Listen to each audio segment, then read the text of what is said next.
But the topic we are discussing today is a most fundamental one. And to me, it is so important because I'm not aware of any of the Achronim which brought up this topic.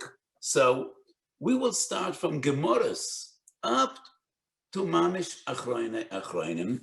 And I'm not aware of any Machaber that put this on the table as a general Chakira and brought together many sources.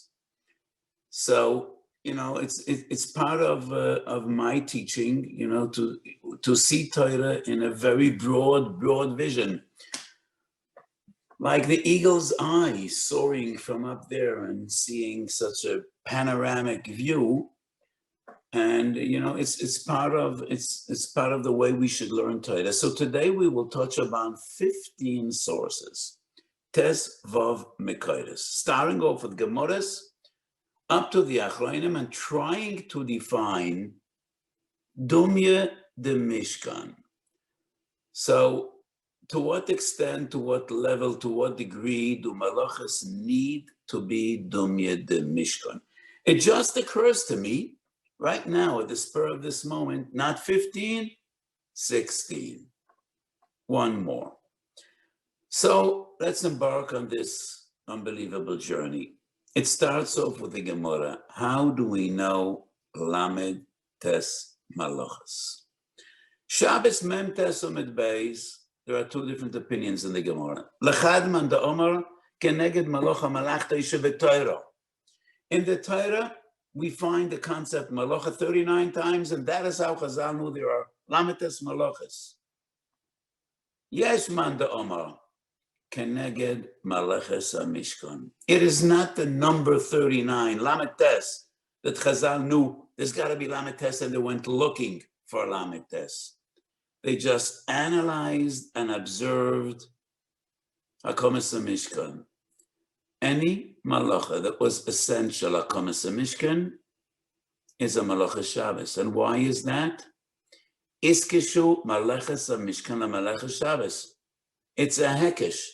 Malachas HaMishkan and Shabbos are one next to the other in Toras Moshe, and that is why all the malachas that were essential, needed in HaKomas HaMishkan are Shabbos.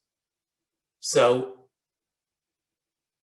maybe coincidental, they found Lamed Tes.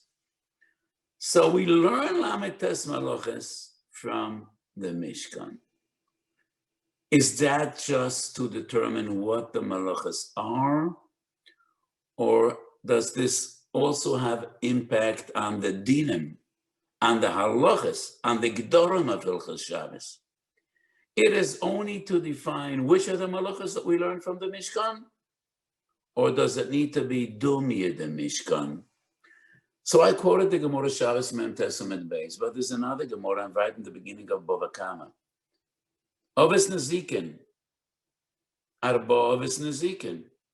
And the Gemara deals in the very first shtickle Gemara in Bava Kama, and the Gemara brings Oves Nezikin, Oves Shabbos, Oves Entoldos, Oves Machlal de Iketoldos, and the Gemara says, Hach dahave b'mishkan chashiva kore le'av. And there are two pshatim in the Rishonim. How do we understand these two words, Mishkan chashiva?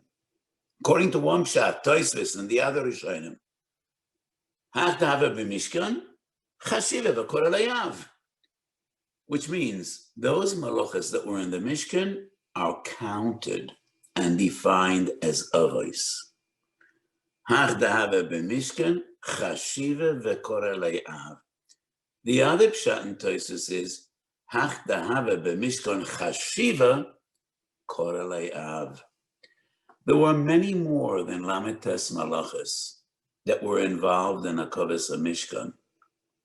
We define as Avos Melachos only those that were Choshev Melachos in HaKavos HaMishkan. It is not enough that it was in the Mishkan. It needs to be a malacha of importance, a malacha chashiva b'HaKavos HaMishkan. So according to this pshat in Bava Kama of Be'amid Aleph, it is not only analyzing and defining which malachas were needed by HaKavos HaMishkan, but which malachas were choshev and essential It would be impossible to erect the Mishkan without those Melachos. Number two brings us back, I think it was the first shiur I said in Shabbos. So first, we gave many shiurim on tefillah, on brachas. I do not recall whether I gave a shiur in this context in the Archikal on Melachos Machshavos. I think I did, but this is a very famous shiur that I gave in various places. I gave this shiur many years ago to thousands of Avrechim in Lakewood. Melachos Machshavos is the most fundamental rule when we deal with Melachos Shabbos. Ad kedei kach, many people think that Melachos Machshavos is written in the Torah in the context of Shabbos, which it is not. Melachos Machshavos is found in the Torah only in the context of Mishkan. It is from Mishkan that we learn that Melachos Shabbos need to be Melachos Machshavos. And the shiur I gave of Melachos Machshavos, I stressed about 25 different halachas that we learn from Melachos Machshavos. So the most fundamental rule, the most Yesodus Dika Hagdora in Melachos Shabbos is actually Hagdora that we find in the Mishkan, not in Shabbos, and that is Melachos Machshavos. So first of all, how do we know which the Melachos are? Mishkan. What is the yesod of Melachos Shabbos? Mishkan, Melachos Machshavos. And as we move forward with the 16 different sources, we will become more and more exclusive, and we will go from klolim to protim. So we started off with the biggest cloud. What are the Melachos? Number two, the Agdora of Melachos Machshavos. Number three, Melachos she'ein tzricha legufo. We don't have time today to go into details defining Dovish and Eschab, Melachos she'ein tzricha legufo. We dealt with some of these sugyas in the past. Melachos she'ein tzricha legufo is a malacha that is performed, and our intention is not le'ikar amalacha, but rather a side effect, not the mahus of the malacha. The most clear example is choifer gumo ve'enoi tzorech elo le'afura. So when you dig a pit, the etzem hamalacha is the pit. But if a person digs a hole or a pit because he needs the earth, he needs the dust, he has no intention of using the pit, but rather taking the earth out. That is a malacha she'ein tzricha legufo. Because it is a malacha that we perform not because we have intent and need in gufa malacha, but rather in a side result, a secondary result. But there's a machlekes Rashi and Tosfos. How do we know what is the Ma'usa Malacha? So who says that Melachos Choifer is about the pit and not about the sand? Maybe it's about the sand and not the pit. Because whenever you dig a hole, you are taking earth out of that hole. The earth doesn't disappear, doesn't evaporate. And there's no way to dig a pit without taking earth out. So how do we know what's the Ikar Malacha? Tosfos Shabbos Tzadik Daled Amud Aleph, Mishkan. The reason the malachas were performed by Hakovas Mishkan, that defines what is the Ikar and Mahus HaMalacha. So when they dug a pit in the Mishkan, it was not to use the earth, but rather to build the Mishkan. Yesedas or Oihalim were cemented and put into the earth to erect the Mishkan. The Mishkan should stand steady. So that is how we know what is the Mahusa Malacha. It is not just our feeling, but Tosfos explains the essence of the malachas as they were performed in the Mishkan, that determines what is Hagdoras HaMalach. So once again, we find the Mishkan. Mishkan is the definition. Not only to the general rule of malachas of Malachas Machshavos. Malachas Machshavos includes many halachas. Malachas Shein Seichel Gufa is only one of them. But how do we know Gufo? Malachas She'ein Seichel Gufo. What is Gufo? How do we determine what is Gufo Shel Malacha? Once again, Mishkan. Now we move over to 6 different sources in which Mishkan defines not a general halacha, which has a shaykhus with all the lametes, but specific malachas. Malacha number 3, malacha number 5, malacha number 10, malacha number 20. The details of various specific malachas are also determined by the way they were performed in the Mishkan.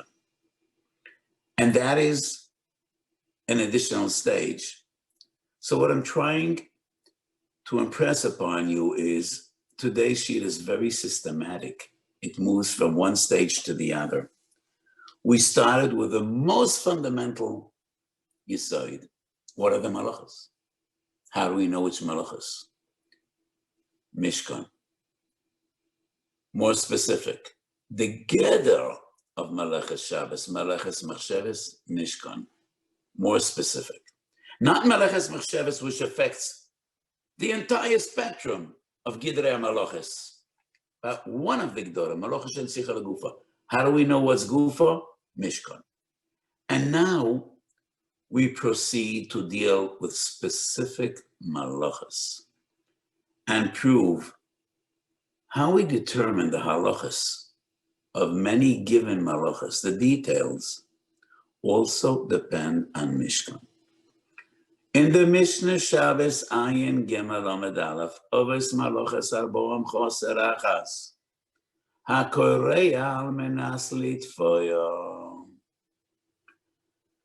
Why does the Mishnah say HaKoreya Al Menas Litfoyo? The Malach is Koreya.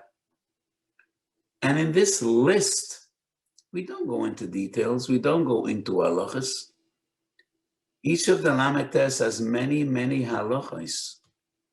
So why dafka by Korea, the Mishnah says, HaKoreya Al Menas Litfoyo? So Rashi explains, Korea Shelo Al Menas Litfoyo is not a tour of mekalkel. It's not a malacha at all.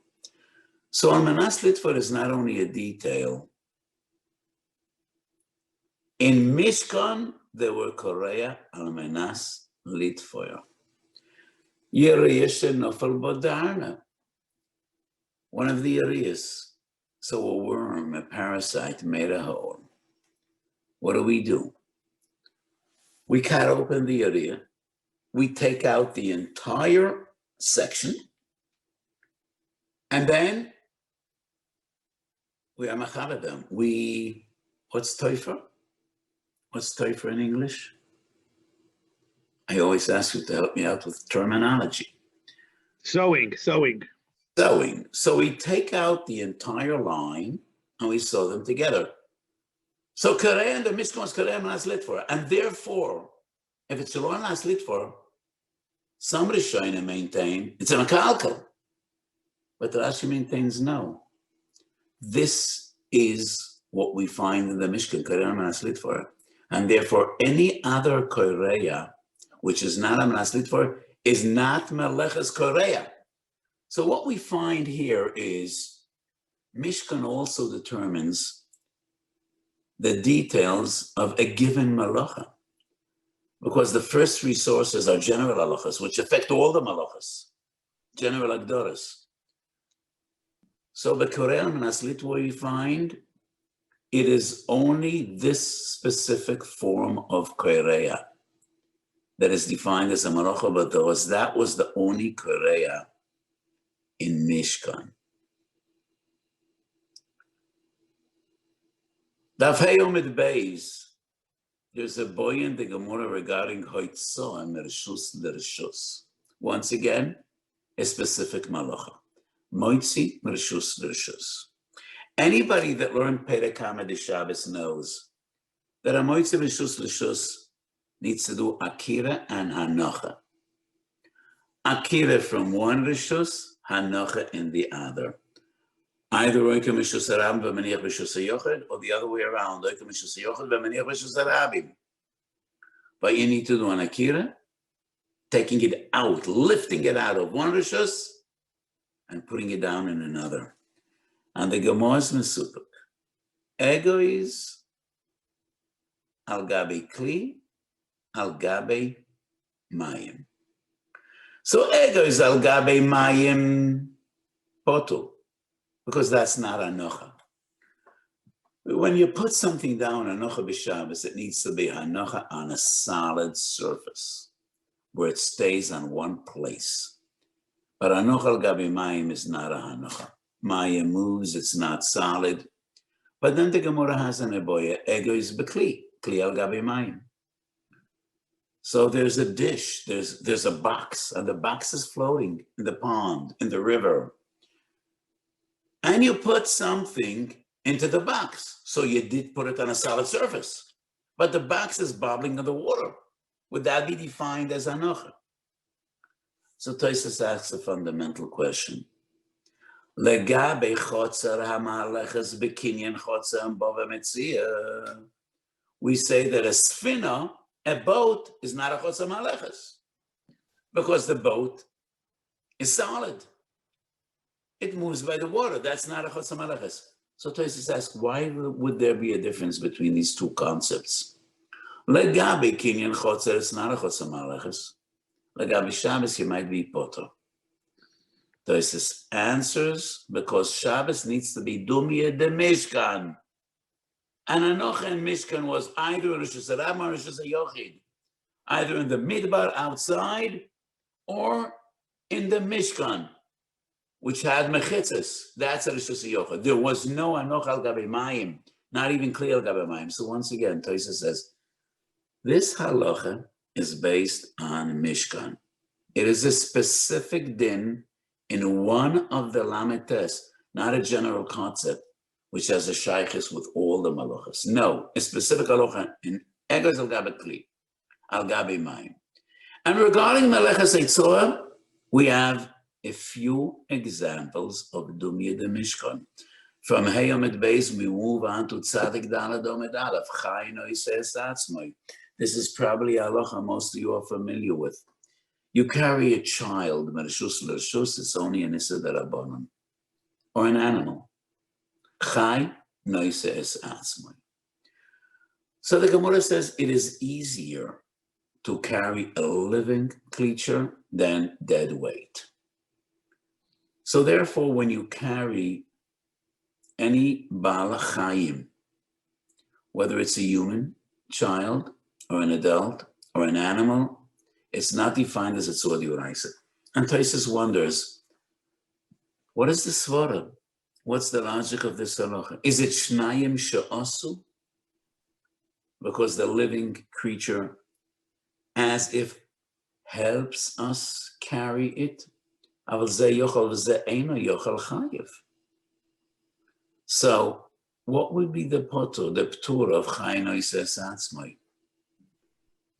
Tosfos explains the same as we just mentioned before. There was no Haitzah of Balei Chayim in the Mishkan. Haitzah in the Mishkan is Kroshim. The Kroshim they took from the Agolos outside, from the Midbar on the Agolos. That is Haitzah of Achnasa. There was no Haitzah of Achnasa Balei Chayim, and that is the ptur. From the Mishkan, we also learn how to define rishuyos.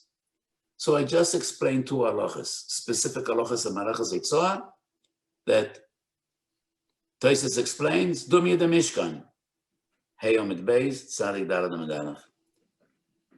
But how do we define and determine the dinam of Rishus HaRabim are also learned from Mishkan?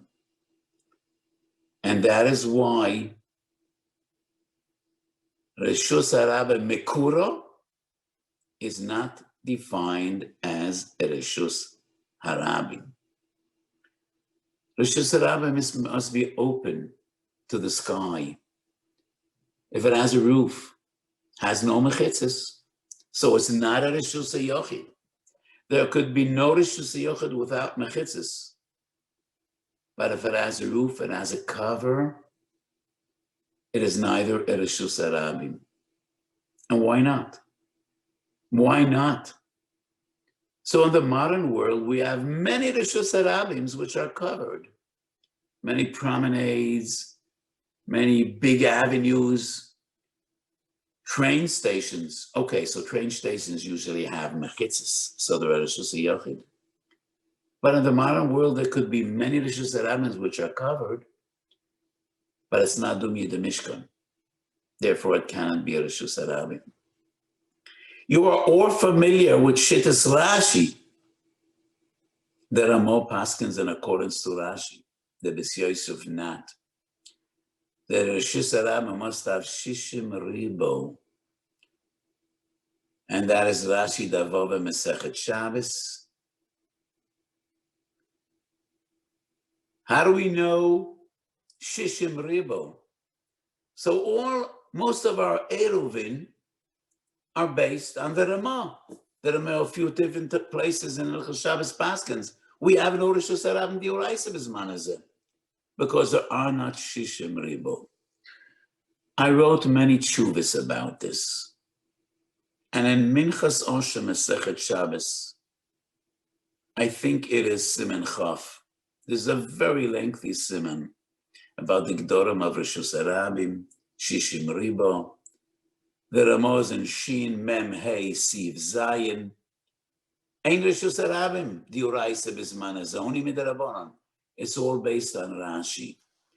Rashi writes, Shishim Ribo is necessary to define a Rishus HaRabim. And why was that? Because that's the way it was in Mishkan. There was Shishim Ribo in Mishkan. So two specific halachas in defining the Rishus HaRabim that we learn from the Mishkan. We move on from one detail to the other. Maleches Goizes. So we mentioned before, Malacha she'ein sicha lagufa. Sometimes you perform a malacha to achieve a secondary goal, secondary result, not for the essence of the malacha, but from some side result or secondary result. And the example I gave is choifer guma ve'einay tzorach ela la'afara. You don't need the pit. You need the sand or the soil or the earth that you take out. And that's Malacha she'ein sicha lagufa. How about Maleches Goizes? Goizes is cutting wool off sheep. That is the Goizes that was in Mishkan.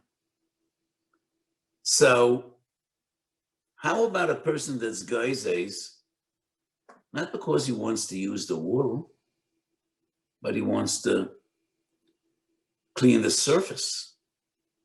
The most common example is cutting nails. Is that a malacha d'oraisa when you cut your nails? Or you take a scissors and you cut your hair. We throw away the hair, we throw away the nails. So how do we define Maleches Goizes? Is Goizes cleaning the hide from the hair? Or is Goizes primarily like wool, in which the objective, the goal is to have the wool? Tshuvas Hariva Shin Tzaddik Daled says that Goizes is either of the two, because both were needed in the Mishkan.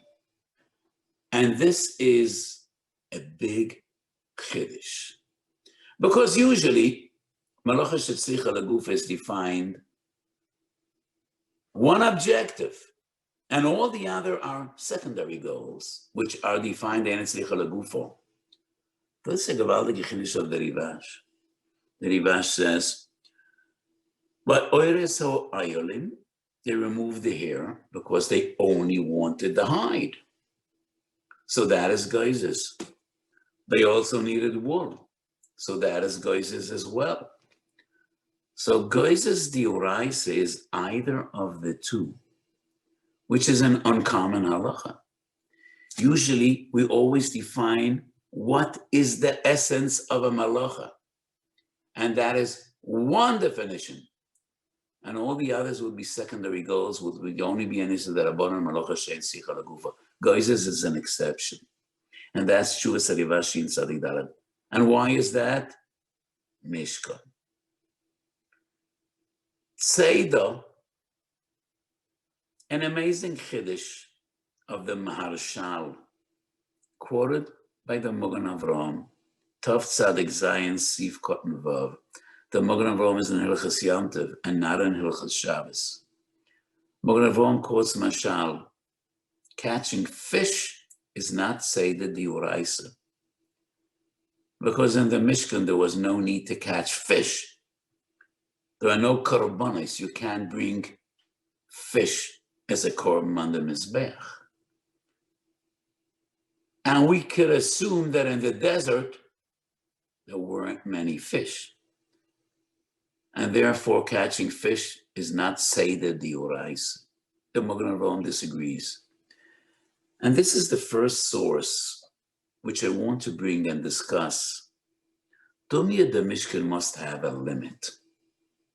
We must try to be mitzamtzem Dumya the Mishkan. So what did they catch in the Mishkan? Tyoshim. Would we say there is no tzeidah only by Tyoshim? We don't even know what Tyoshim are. If B'chlal there are Tyoshim.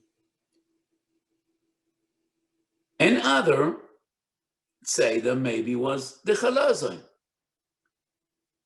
But the chalazon is a sea creature. So maybe they brought along the chalazon. But the Gemara does say, tzayodei chalazon. So the chalazon is some type of a snail. So would there be tzeidah only by snails? And only by the tayish? Definitely not. So mahechet is to say fish is not Seder Diuraisa. So this is the first source in which, on one hand, the Marshal says Dumi the Mishkan, and the Mogan Avraham says no. There's a limit to Dumi the Mishkan. No melacha needs to be exactly for the same reason that they needed it in the Mishkan. We're moving forward, and we're still into specific details of this malacha or that malacha, specific malachas. We're back to Korea, the bialocha. Shin Mem Sif Yud Gimel has a big chiddush in Korea. And he says, when you trim off a beged and you cut off pieces and you throw them away, that's not Korea Diuraisa. Korea Diuraisa is only when you intend to use both sides, not one of the two. Because I explained about 15 minutes ago which Korea was in the Mishkan on Shlit for. If an insect made a hole in the ears, you cut the entire length, you pull out that thread, and then you sew both parts together. So Korea is Diuraisa only when you intend to use both sides. So trimming a cloth or a baguette or a piece of fabric just to make it smaller or to make it nicer, and you throw away what you cut off, that is not a Korea Diuraisa because it's not Dumi the Mishkan. Moichek, Me'il Tzedakah, one of the Achronim in Simachov has a disagreement, the Machlekes with the Bach. is moichik only when you erase letters, ink, or shava. So shava dropped onto a Sefer Torah, and you peel it off. Would that be moichik? Bach says yes. Me'il Tzedakah says it's not dumya de Mishkan. So we're up to 12. 13 brings us back to a recent shiur. Mevashel b'chama. So Rashi says, Mevashel b'chama is not bishul because it's not derech bishul. So you remember, I quoted some sources, present day Gedolim, that say, not dumya de Mishkan, Igris Moshe, and that is number 16, which I just recalled. Why isn't it on my basic list? Because my basic list only deals with Divrei Gedolei HaRishonim V'Achronim from the Gemara up to the Marsham. I didn't take into account present day Gedolim, but according to the Moshe, Bishul B'cham is not Bishul, Dimya de Mishkan. As you remember, Ania Kotten Vadal, Kotten Shedan Lefnei Raboisav Bekarka disagreed with the Moshe because I showed you that Bishul B'cham is also put to Bakom Pesach and B'bosa B'cholav. And Pesach and Bosa B'cholav definitely have nothing to do with Mishkan. So we move forward to number 14, 15, 16. And this is Mamish Chidushim Gedolim of the Achronim. And I think Rabbi Gottesman already mentioned these sources, but I will go over them. A big machlokes between the Noide B'Yehuda and the Chassam Sofer, two giants of Tkufas Achronim, regarding parasol. So parasol is what we define an umbrella. And it is very uncommon in Hilchos Shabbos that according to one opinion, we're dealing with a chi of chatas, and the other says mutar lechatchila. The Noide B'Yehuda Madura Tinyon Orachaim Simalamed says opening an umbrella would be a chi of chatas. And that's a oil gomer, oil kva. Shuvas Chassam Sofer Orachaim Siman Ayin Beis says, I don't even know if it would be an Issa Derabbanan. So the Chassam Sofer falls short of being matter lechatchila. But he does say, Ibidi d'Italia, I don't even think it would be an Issa Derabbanan. But Lamaise is Chayshish, and he's not Mati, but he says, definitely not a Dioraisa, for three different reasons. I will only mention Ois Beis, the second reasoning of the Chassam Sofer. So the Chassam Sofer says, it might be an Oyhel, but it's not Dimya de Mishkan. We do have an oil kva and an oil are. An oil kva is a permanent oil, and an oil are is a temporary one. I won't go into details. So how temporary does an oil need to be defined as an oil are, which is only an Issa Derabbanan? But the Chassam Sofer argues even a temporary oil is fixed in one place. We don't find in the Mishkan an oil that a person carries around. Some kind of a personal oil, and wherever the person goes, the oil goes along. That is totally not Dumya de Mishkan. So the Chassam Sofer lived one generation after the Noide B'Yehuda. I tried to guess, what would the Noide B'Yehuda respond to the Chassam Sofer's argument? It's not Dumya de Mishkan. The Noide B'Yehuda probably would say, does it need to be Dumya de Mishkan? It is only where we find in Chazal, in the Rishonim Dumya de Mishkan, but we must limit this Dumya de Mishkan. How Dumya does it have to be? So just a few moments ago, I asked, would we say that Melachos is only kloshim, only wood? and not anything else? So there are 3 prokim in Masechet Shabbos, which deals with Melachos Eitzah of all kinds of foodstuffs and water and shemen and eggs and paper and klaf. In the Mishkan, Eitzah was kloshim. In the Mishkan Seder was the chalazon and the tayish. So there's a limit, Dumi the Mishkan, to what extent, to what degree? I think Dumi the Mishkan is only in the essence of the Malach, in the Mahus. So this is exactly the Machlokes and the Dibud and some Sefer regarding an umbrella. With an umbrella that is portable, not only temporary, but portable, and it is carried mamokim lamokim, would that still be defined as an oil?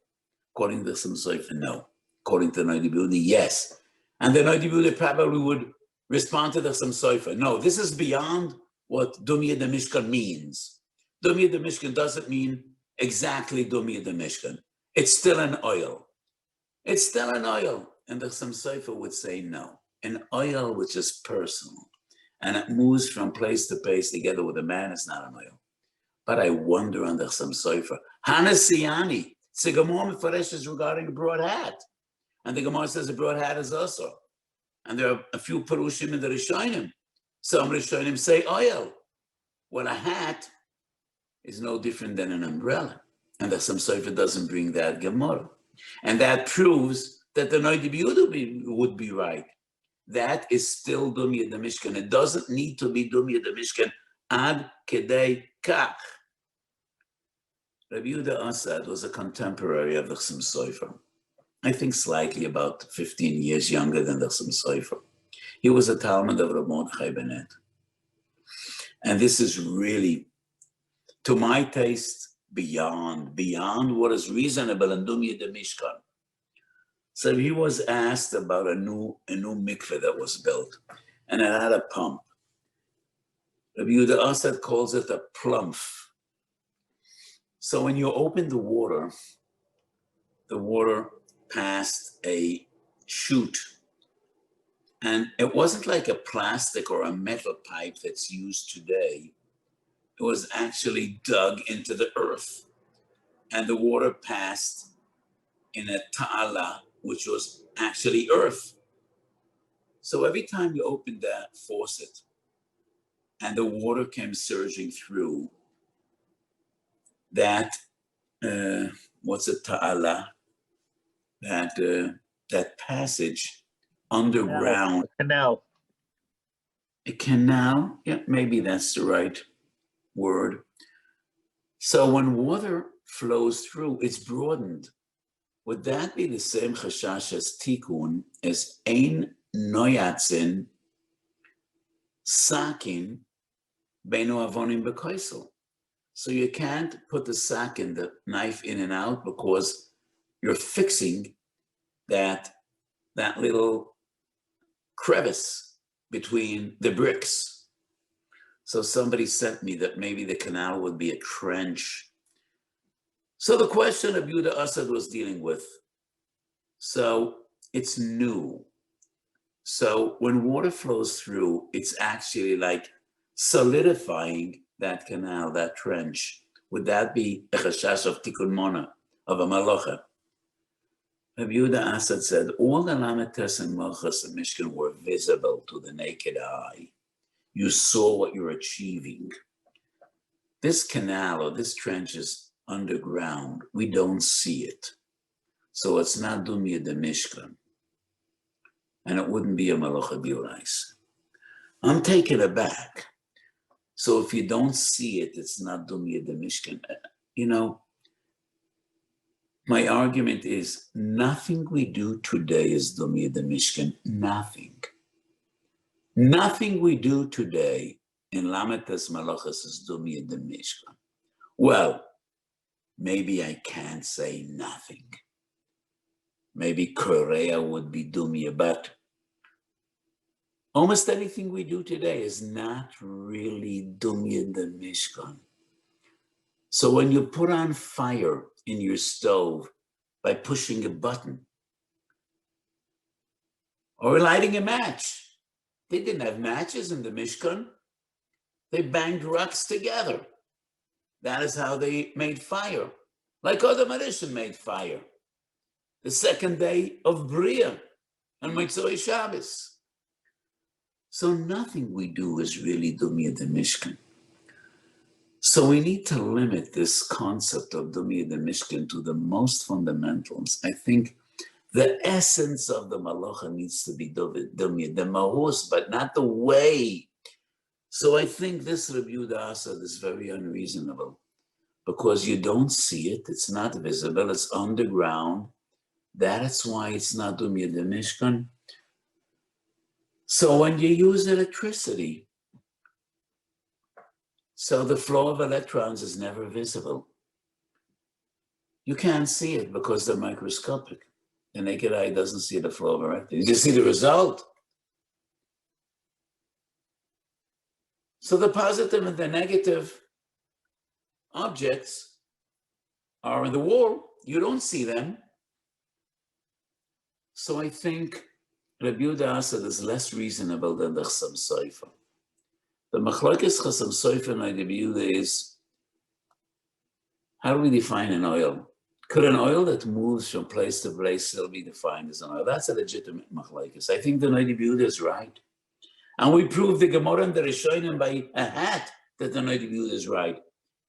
But I do understand the opinion of the Chassam Sofer. I think Rabbi Yehuda Asad is too far. Because you don't see it, it's not Dimya the Mishkan, not reasonable. And this brings us to the Maharsham. So electricity is one of the most fundamental questions in Hilchos Shabbos. The first two Gedolim dealing with an electrical circuit using electricity, would that be a malacha, and which malacha? So the Beis Yitzchak is not dealing with lighting. He is dealing with telegraphs,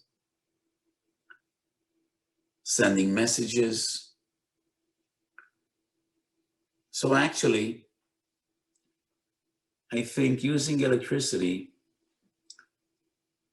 for sending telegraphs, that was Alexander Graham Bell.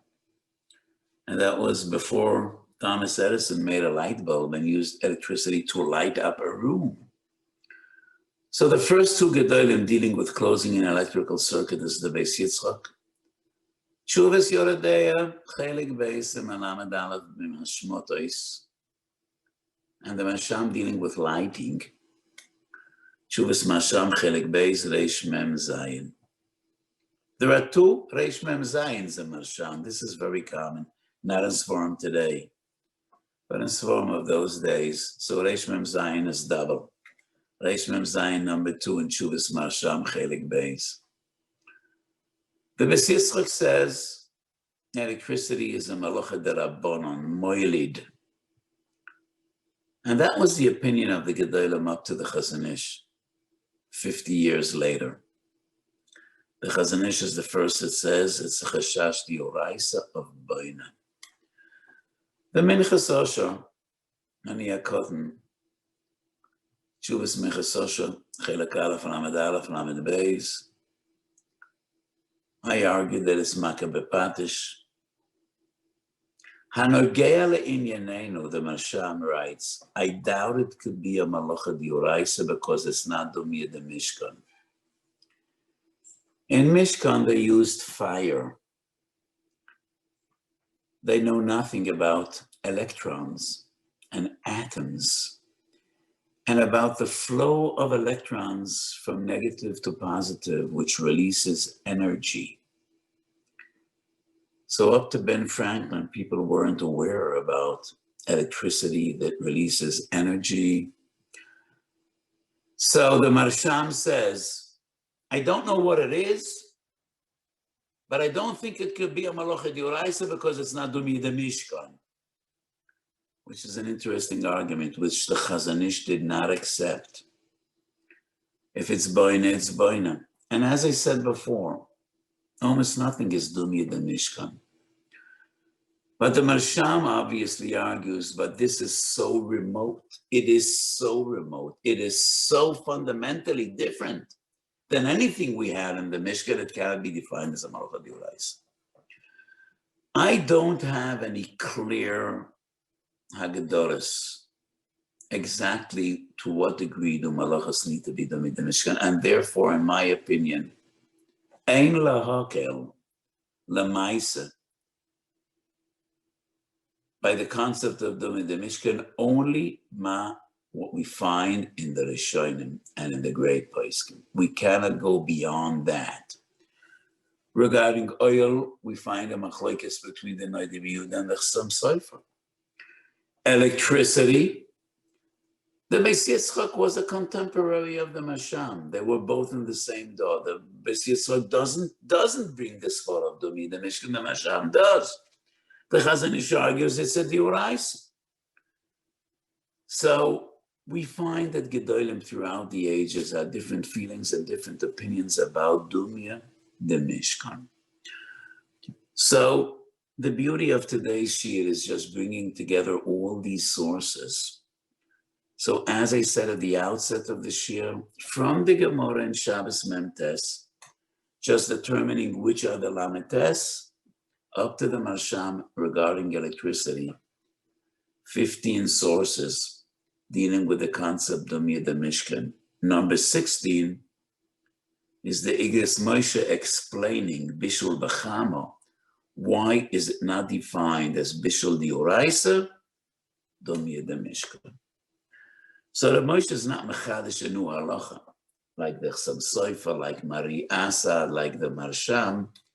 He's just coming to explain a halacha that we already find in the Gemara, that Bishul B'cham is not a Bishul D'Oraisa, neither the Rabbanan.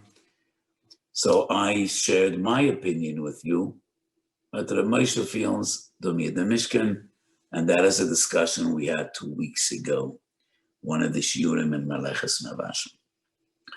So I hope that you find today's Shiur interesting, and I do want to ask all of you Choshev Alamdim. I brought together 15 sources. Probably there are many more. So if you come across any additional sources, please let me know. So next time I'll give the Shiur, maybe it will benefit others, and maybe on our list we'll have 20 sources and not 15. I do think I went through most of the sources, but if you find any others, share them with me. Because as much as I love to teach, I also love to learn. Thank you once again. Have a beautiful day. Enjoy your learning.